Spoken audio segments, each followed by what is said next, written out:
आदर्श शिक्षण समिति बाड़मेर द्वारा आदर्श विद्या मंदिर में पढ़ने वाले भैया बहनों का हार्दिक स्वागत एवं अभिनंदन। आज के इस वीडियो में विषय विज्ञान कक्षा 8वीं अध्याय 3 संश्लेषित रेशे एवं प्लास्टिक भाग 2 का अध्ययन करेंगे। आज के इस वीडियो में प्लास्टिक के बारे में अध्ययन करेंगे। इससे पूर्व वीडियो में संश्लेषित रेशे के बारे में जानकारी प्राप्त की थी। प्लास्टिक भी संश्लेषित रेशे की तरह एक बहुलक है। बहुलीकरण द्वारा प्लास्टिक से अनेक उपकरण या वस्तुएं बनाई जाती है। ये संश्लेषित रेशे की तरह प्लास्टिक भी बहुलीकरण से ही निर्मित होता है, यानी एक प्रकार की रासायनिक पदार्थ से निर्मित होता है। इसमें अनेक छोटी छोटी इकाइयां मिलकर एक बड़ी इकाई का निर्माण किया जाता है। बहुलक ग्रीक भाषा के पॉलीमर शब्द से बना है। पॉली का अर्थ है अनेक, मर का अर्थ है भाग। अनेक छोटे छोटे भाग, जिस तरह से चित्र में दिखाया गया है। ए भाग में देखिए 1, 2 और 3, 4 ये छोटे छोटे खंड, छोटी छोटी इकाइयां मिलकर, ये अनेकों ऐसी इकाइयां मिलकर बहुलीकरण द्वारा निर्माण होता है। ऐसे ये रेखीय के साथ साथ त्रियक बंध या क्रॉस बंध में भी होती है, जिससे प्लास्टिक का निर्माण होता है। अपने आसपास के दैनिक कार्यक्रम में काम आने वाली, प्रतिदिन काम आने वाली बहुत सी वस्तुएं प्लास्टिक की बनी होती है, जिनका सामान्य अपन उपयोग में लेते हैं। जैसा कि स्क्रीन पर दिखाया गया है, छोटे बच्चों का खिलौने, बाल्टी, चेयर, गिलास या अन्य बहुत सारी वस्तुएं हैं जो प्लास्टिक की बनी होती है। प्लास्टिक एक अनअभिक्रियाशील पदार्थ है जो किसी के साथ क्रिया नहीं करता है, इसलिए इसका उपयोग अंधाधुंध किया जाता है। प्लास्टिक आसानी से सांचे में ढाला जा सकता है, अर्थात इससे कोई भी आकार दिया जा सकता है। प्लास्टिक का पुनः चक्रण भी हो सकता है। इसे पुनः प्रयुक्त किया भी जा सकता है। इसे रंगा या पिघलाया जा सकता है। इसे बेलकर चादरों में बदला जा सकता है। यानी भिन्न भिन्न प्रकार की वस्तुएं उपयोग में ली जाती है और लेते भी है। प्लास्टिक पॉलीएथीन का एक उदाहरण है। पॉली यानी अनेक, एथीन एक रासायनिक पदार्थ है जिसको अनेक एथीन की इकाइयां मिलकर पॉलीएथीन का निर्माण किया जाता है, जो अपन किसी वस्तु को भरने में थैले के रूप में उपयोग करते हैं, जो सामान्य पॉलीथीन की थैलियां बाजार में उपलब्ध है, या पैकिंग में वस्तुएं लिया जाता है। ये एक प्रकार का प्लास्टिक ही है सामान्यतः, लेकिन ये प्लास्टिक सबसे कमजोर, सबसे सस्ता होता है। सामान्य प्लास्टिक की बोतलें या अन्य वस्तुएं उपयोग में लेते हैं, लेकिन प्लास्टिक को गर्म करने पर आसानी से विकृत हो जाता है, जिसे आपने देखा होगा छोटा सा प्लास्टिक का कप जिसमें चाय पीते हैं, गरम गरम चाय डालने पर उसकी साइज में विकृत आ जाती है, लेकिन कुछ प्लास्टिक विकृत नहीं आते हैं। इस आधार पर देखा जाए तो प्लास्टिक के दो प्रकार हैं, थर्मोप्लास्टिक, थर्मोसेटिंग प्लास्टिक। ऐसा प्लास्टिक जो गर्म करने पर आसानी से विकृत हो जाता है, सरलतापूर्वक मुड़ जाता है, वो थर्मोप्लास्टिक कहलाता है। जैसा कि आपने चित्र दिखाई दे रहा है, थर्मोप्लास्टिक वे प्लास्टिक है जो गर्म करने पर आसानी से विकृत हो जाता है और सरलतापूर्वक मुड़ भी जाता है। जैसा आपने वायर देखा है चित्र में, पीवीसी या पॉलीथीन की थैलियां जिस तरफ मोड़ना चाहे मुड़ जाती है, पीवीसी पाइप मोड़ना चाहे मुड़ जाती है। पॉलीथीन एथीन रसायन से निर्मित होती है, पीवीसी पॉलीवाइनल क्लोराइड के रसायन से निर्मित होती है।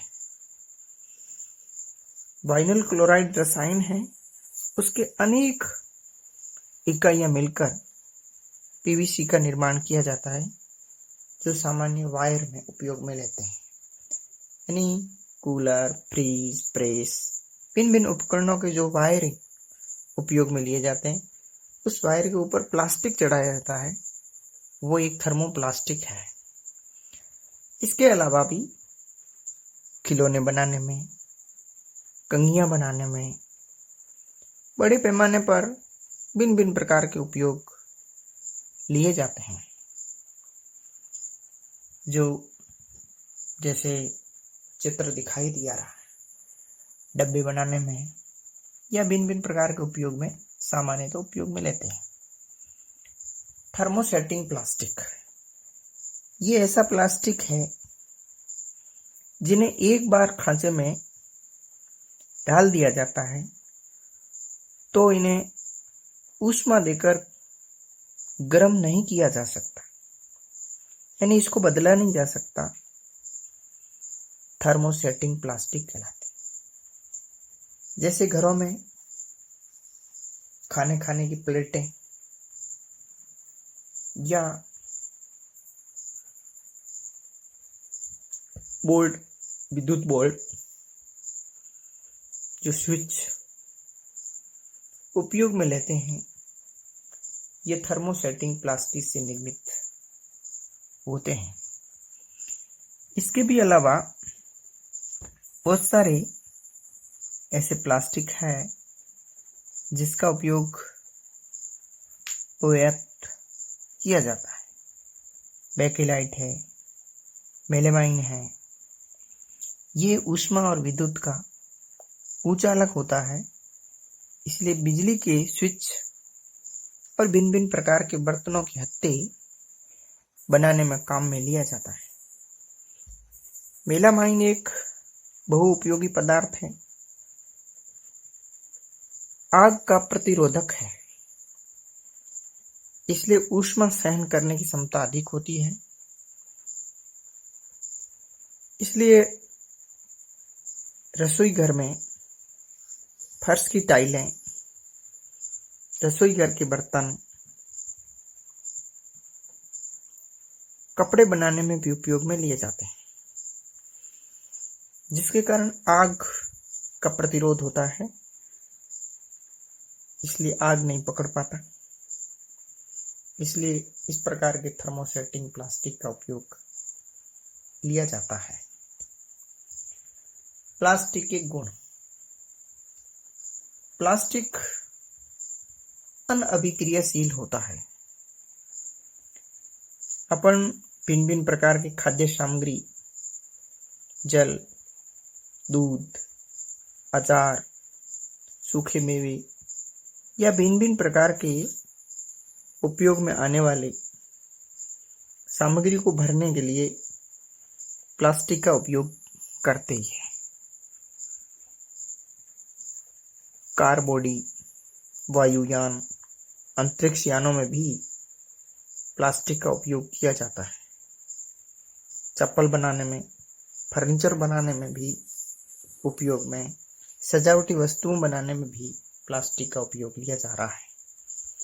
लेकिन प्लास्टिक किसी के साथ क्रिया नहीं करता है, यानी यह अनअभिक्रियाशील होता है। लेकिन आपने देखा होगा, लोहे की कोई वस्तु बनी हुई है, वायुमंडल में उपस्थित नमी, वायुमंडल में उपस्थित वायु में ऑक्सीजन, इससे क्रिया करने के बाद लोहे पर ऑक्साइड की परत चढ़ जाती है। या तांबे का लोटा देखा होगा आपने, पानी में डालने पर उसका कलर बदल जाता है। लेकिन प्लास्टिक अनअभिक्रियाशील होता है, इसलिए किसी भी साथ क्रिया नहीं करता है, इसलिए इसका बहुतत उपयोग में लिया जाता है। ये इसका विशेष गुण है। प्लास्टिक हल्का होता है, एक स्थान से दूसरे स्थान ले जाने में भी आसान रहता है। जैसे देखें, लोहे की या लकड़ी की 10 कुर्सियों को उठाकर कोई व्यक्ति नहीं ले जा सकता, लेकिन 10 प्लास्टिक की कुर्सियों को एक व्यक्ति उठा सकता है। आपने देखा होगा कि एक रो में 50 चेयर लगी हुई है, 50 कुर्सियों को एक कुर्सी के अंदर डाल सकते हैं। और वाहन में भी ले जाने लाने में, यानी प्लास्टिक हल्का पदार्थ होता है, इसके कारण इसका उपयोग बहुतायत बढ़ता ही जा रहा है। प्लास्टिक प्रबल और मजबूत होता है। आज वर्तमान में देखा, एक उपयोग में लेने वाली बाल्टी 2 तो 3 साल तक उपयोग में लिए जा सकती है। इसी तरह अपन नहाने के मग जो है उपयोग में लेते हैं, यदि वो धूप में नहीं रखें तो कई साल तक चलता है और सस्ते भी होते हैं। ये भी इसका एक विशेष गुण है। प्लास्टिक सस्ते भी है, हल्के भी है, मजबूत भी है। इस कारण इसका उपयोग अंधाधुंध बढ़ रहा है। भले औद्योगिक क्षेत्र में हो या घरेलू कार्यों में हो, इसका उपयोग इस कारण ही ज्यादा लिया जाता है। प्लास्टिक कुचालक होता है। आपने देखा होगा, विद्युत के कुचालक के कारण बिजली के तार प्लास्टिक से ढके होते हैं। खाना बनाने वाले पात्र के हत्थे भी ऊष्मा संचरण नहीं होने देता है, इसलिए प्लास्टिक के उपयोग लेते हैं। तो यानी कि ऊष्मा और विद्युत के कुचालक होते हैं। ये भी इसी विशिष्ट गुण है, इसलिए इसका उपयोग बहुतायत होता है। इसके अलावा विभिन्न प्रकार के प्लास्टिक उपयोग में लिए जाते हैं, यानी कई प्रकार के प्लास्टिक अग्निरोधक भी होते हैं। आपने देखा होगा, खाना बनाते समय कभी कभी महिलाओं के कपड़े आग के नजदीक रहने पर आग पकड़ लेते हैं, यानी संश्लेषित रेसे आग पकड़ लेते हैं। लेकिन आग बुझाने वाले कर्मचारियों के कपड़े पर मेलामाइन प्लास्टिक की परत चढ़ी होती है, जिससे उसे आग लगने से रोकता है। तो आपने चित्र दिखाता हूं। इस प्रकार के ये 3 व्यक्ति आग बुझाने वाले कर्मचारी हैं। इनके कपड़ों पर मेलामाइन प्लास्टिक की परत चढ़ी होती है, जिससे आग के नजदीक खड़े होकर भी आग बुझाने का प्रयास करते रहते हैं और आग लगने की संभावना नहीं के बराबर रहती है। इसके अलावा होटलों में या सामान्य घरों में भोजन पकाने के पात्र में भोजन चिपक जाता है पकाते समय, लेकिन टेफलॉन एक विशेष प्रकार का प्लास्टिक है जो बर्तन के अंदर चढ़ाया जाता है, जिस पर तेल जल चिपकता नहीं है और भोजन आसानी से पक जाता है। इसका उपयोग भी बहुतायत लिया जाता है। कोई व्यक्ति अपने स्वास्थ्य में गिरावट आ जाती है तो टैबलेट का उपयोग करता है। ये टैबलेट भी 2-2, 3-3 साल तक एक्सपायरी डेट होती है, तब तक इसी प्लास्टिक के पैकेट के अंदर रहते हैं।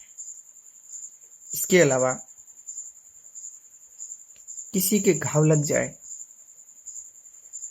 तो उसके टाँके लिए जाते हैं ऑपरेशन के टाइम। उनका जो धागा है वो भी प्लास्टिक का होता है। चिकित्सा क्षेत्र में तो भिन्न भिन्न प्रकार के यंत्र और डॉक्टरों के दस्ताने प्लास्टिक के बने होते हैं।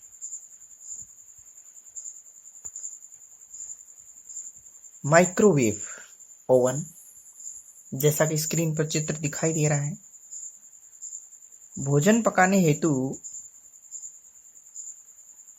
एक विशिष्ट प्लास्टिक का पात्र उपयोग में लेते हैं। इसमें ऊष्मा के कारण खाद्य पदार्थ को पका देता है, परंतु इसके प्लास्टिक के पात्र को प्रभावित नहीं होता है, यानी ये ऊष्मा के कारण इस पर कोई प्रभाव नहीं पड़ता है।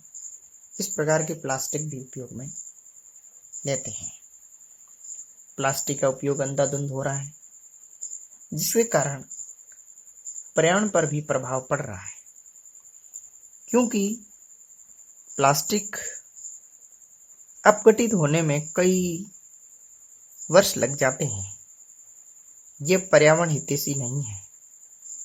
ये पर्यावरण प्रदूषण का कारण बनता जा रहा है और हम इन प्लास्टिक का उपयोग पॉलीथीन थैलियों में, लिपटी हुई वस्तु में मिलती है, पैकिंग सामग्री में, छोटे छोटे चॉकलेट के रैपर से लेकर बड़ी बड़ी घरेलू उपकरण या औद्योगिक फैक्ट्रियों में उपकरण यानी पात्र देखते हैं तो उपयोग लेते हैं। हमारे घरों में प्लास्टिक का कचरा इकट्ठा होता रहता है, फिर ये प्लास्टिक कूड़ेदान में चला जाता है। प्लास्टिक का निस्तारण एक प्रधान समस्या बनता जा रहा है, क्योंकि प्लास्टिक अनअभिक्रियाशील होता है। प्लास्टिक का उपयोग अंधाधुंध बढ़ रहा है, जिसके कारण प्लास्टिक पर्यावरण को दूषित करता जा रहा है। तो पदार्थों को अपघटित होने के आधार पर 2 भागों में बांटा गया है: जैव निम्नीकरणीय पदार्थ, जैव अनिम्नीकरणीय पदार्थ। जो पदार्थ प्राकृतिक प्रक्रिया द्वारा, जीवाणु की क्रिया द्वारा अपघटित हो जाते हैं, उसे जैव निम्नीकरणीय कहते हैं। लेकिन जो पदार्थ प्राकृतिक क्रिया जैसे जीवाणु क्रिया द्वारा सरलता से विघटित नहीं होता है, उसे जैव निम्नीकरणीय कहते हैं। यानी नहीं सरलता से विघटित होता है, उसे जैव अनिम्नीकरणीय कहा जाता है। तो सारणी के माध्यम से अपन भिन्न भिन्न प्रकार के अपशिष्ट पदार्थों को देखते हैं और उनको अपघटित होने में कितना समय लगता है। तो जैसे फल सब्जी के छिलके हैं, ये 1-2 सप्ताह में सड़ गल कर नष्ट हो जाते हैं। कागज सामान्य 1 माह में नष्ट हो जाता है। सूती कपड़ा 5 महीने तक खराब हो जाता है। लकड़ी जो है 10 से 15 वर्ष तक खराब हो जाती है। ऊनी वस्त्र लगभग 1 वर्ष समय लगता है, लेकिन धातु कई वर्ष लग जाते हैं। लेकिन प्लास्टिक की थैलियां ये कई वर्ष लग जाते हैं, और वो भी अपघटित नहीं होती है। जैव अनिम्नीकरणीय पदार्थ की प्रकृति होने के कारण इसका अधिक दिनों तक अपघटित नहीं हो पाती है। इसलिए अंधाधुंध प्लास्टिक का उपयोग होता जा रहा है। प्लास्टिक का उपयोग अधिक होने के कारण ये प्लास्टिक भूमि प्रदूषण का कारण भी बन जाता है, और पूर्णतः जलाने पर भी जलता भी नहीं है। लंबे समय तक जलता रहता है और भारी मात्रा में विषैली धुआं भी उत्सर्जित करता है, जिसके कारण पर्यावरण प्रदूषण भी होता है। इसलिए पर्यावरण के लिए ये एक समस्या बन गई है, जिससे यथासंभव प्लास्टिक के उपयोग से बचना चाहिए। अपने को सामान्य कपास और जूट के बने थैलों का उपयोग करना चाहिए। जैव निम्नीकरणीय अपशिष्ट पदार्थों को अलग से इकट्ठा करना चाहिए, जिसका निस्तारण कर सकते हैं, तथा अपने घरों में, अपने आसपास के घरों में या अपने सामान्य घरों में उपयोग लेने वाले बालकों को उनके व्यवहार में लानी चाहिए, जिससे प्लास्टिक का उपयोग धीरे धीरे कम किया जा सकता है। लेकिन कम तो नहीं कर सकते, लेकिन प्लास्टिक अपशिष्ट को पुनः चक्रण करना बेहतर होगा। अधिकांश थर्मोप्लास्टिक पुनः चक्रित किए जा सकते हैं। जिन वस्तुओं का पुनः चक्रण किया जा सकता है उनको अपने पुनः चक्रण में उपयोग लेना चाहिए, जिससे जिन पदार्थों का संचय हेतु भंडारण करना चाहिए और वापस पुनः चक्र उपयोग में लेते हैं, तो पर्यावरण के लिए हितैषी बनकर काम आती है। जिससे एक व्यक्ति अपने जीवन में अपने नागरिक नियमों में उत्तरदायी रखे, तो वो पर्यावरण के लिए हितैषी बन सकता है। इसलिए इसके 4 नियम हैं, जिसको 4R सिद्धांत के नाम से भी जानते हैं। प्लास्टिक का उपयोग कम से कम करिए। यदि कर भी लें तो इनका पुनः उपयोग कीजिए। जैसे एक कोई बाजार से 1 किलो घी खरीद लेकर ले आया है, तो घी खरीदने में जो पात्र काम में लिया है, उस पात्र को खाली होने के बाद आप घर में उपयोग में आने वाले अन्य पदार्थ को डाल सकते हैं। इसलिए उसका पुनः उपयोग करिए। फिर पुनः उपयोग में नहीं आ रहा है तो उनको पुनः चक्रित कर दीजिए, बेच दीजिए, वापस वो पुनः बनकर पुनः प्राप्त कर दीजिए। इस प्रकार की आदतें विकसित करेंगे तो मनुष्य जो पर्यावरण के हितैषी बन जाता है। इस तरह से अपने आप समाज में पर्यावरण मित्र के रूप में जानते हैं, जो कचरे को चुनने का काम करते हैं। भिन्न भिन्न प्रकार की प्लास्टिक की बोतलें, आपने देखा होगा कि कोई लग्जरी बसों में यात्रा करने के बाद में मिनरल वाटर की बोतलें उपयोग में लेते हैं। पानी को तो पी लेते हैं, लेकिन बोतलों को फेंक दिया जाता है।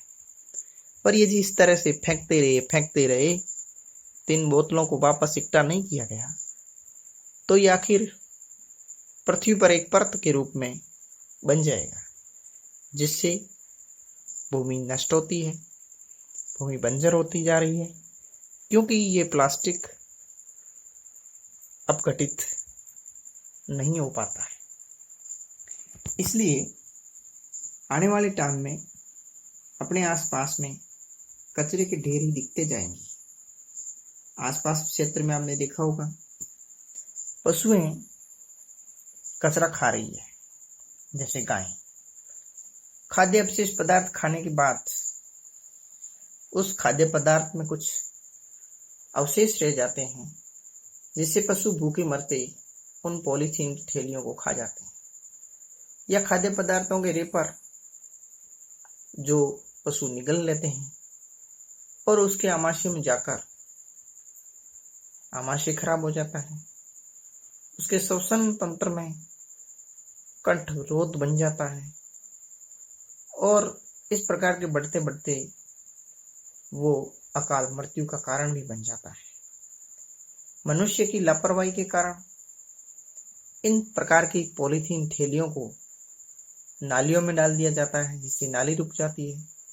आसपास के क्षेत्र में पानी गंदा इकट्ठा हो जाता है, या इस प्रकार के अन्य खाद्य पदार्थ जैसे चिप्स, बिस्किट या अन्य रेपर सड़क पर, उद्यान या पिकनिक या विद्यालय के परिसर में भी फेंक दिए जाते हैं, जिससे पर्यावरण बढ़ता जा रहा है, प्रदूषित होता जा रहा है। इस प्रकार के सार्वजनिक स्थल पर साफ सफाई एवं प्लास्टिक मुक्त रहना चाहिए, लेकिन इसका अंधाधुंध उपयोग होता जा रहा है। लोगों में जागरूकता नहीं है, जिसके कारण प्लास्टिक बढ़ता ही जा रहा है। ये प्लास्टिक की थैलियां जलाशयों में, सड़क पर नहीं फेंकना चाहिए, सार्वजनिक स्थान पर खुले में नहीं फेंकना चाहिए।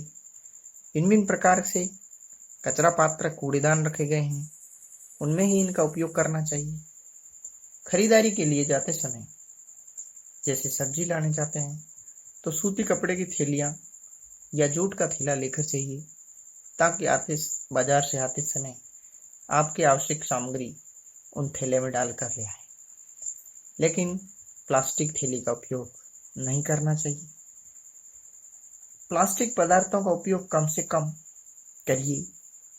उदाहरण के लिए प्लास्टिक के स्थान पर स्टील से बने भोज्य पात्र का उपयोग करना चाहिए। आपने देखा होगा भिन्न भिन्न प्रकार की पिकनिक मनाते समय खाद्य पदार्थों को स्टील की थाली में खाने के बजाय प्लास्टिक के डब्बों में या प्लास्टिक की थालियों में खाते हैं और उपयोग लेने के बाद फेंक दिए जाते हैं, जिससे पर्यावरण दूषित होता जा रहा है। और प्लास्टिक से भिन्न भिन्न प्रकार के पर्यावरण में भी व्यवधान उत्पन्न होता है। आज की इस वीडियो में आपको प्लास्टिक के प्रकारों के नाम लिखने, प्लास्टिक के गुण लिखिए, ये आपको गृहकार्य रूप में करने हैं। धन्यवाद।